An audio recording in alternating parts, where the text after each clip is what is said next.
नमस्कार शेतकरी बंधूंनो, आज मंगळवार 31 मार्च 2026. शेतकरी मित्रांनो, आज हरभऱ्याच्या दरात प्रति क्विंटल मागे 200 ते 250 रुपयांना आपल्याला वाढ पाहायला मिळालेली आहे.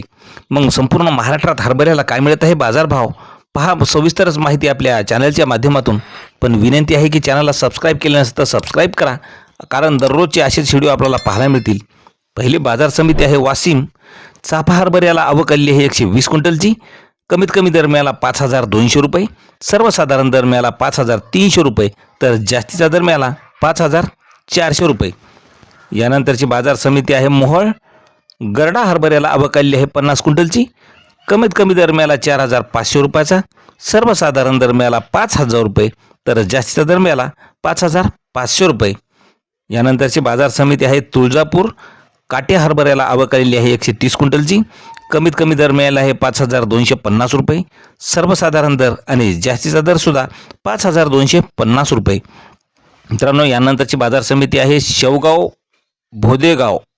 लाल हरभऱ्याला आवक आलेली आहे 3 क्विंटलची. कमीत कमी दर मिळाला आहे 5,000 रुपये, सर्वसाधारण दर आणि जास्तीचा दर सुद्धा 5,000 रुपये मिळालेले आहे. यानंतरची बाजार समिती आहे मुरुम. लाल हरभऱ्याला आवक आलेली आहे 127 क्विंटलची.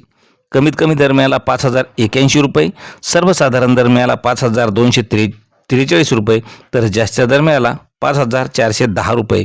मित्रांनो, यानंतरची बाजार समिती आहे नागपूर. लोकल हरभऱ्याला आवक आली आहे 3,616 क्विंटलची. कमीत कमी दर मिळाला 5,000, सर्वसाधारण दर 5,337 रुपये, तर जास्तीचा दर मिळाला 5,476 रुपये. यानंतरची बाजार समिती आहे परतूर. आवक आलेली आहे हरभऱ्याला 39 क्विंटलची. कमीत कमी दर मिळाला 5,091 रुपये, सर्वसाधारण दर मिळाला 5,200 रुपये, तर जास्तीचा दर मिळाला 5,241 रुपये. मित्रांनो, यानंतरची बाजार समिती आहे वरुड. लोकल हरभऱ्याला आवक आलेली आहे 5 क्विंटलची. कमीत कमी दर मिळाला आहे 5,200 रुपये, सर्वसाधारण दर आणि जास्तीचा दर सुद्धा 5,200 रुपये मिळालेला आहे.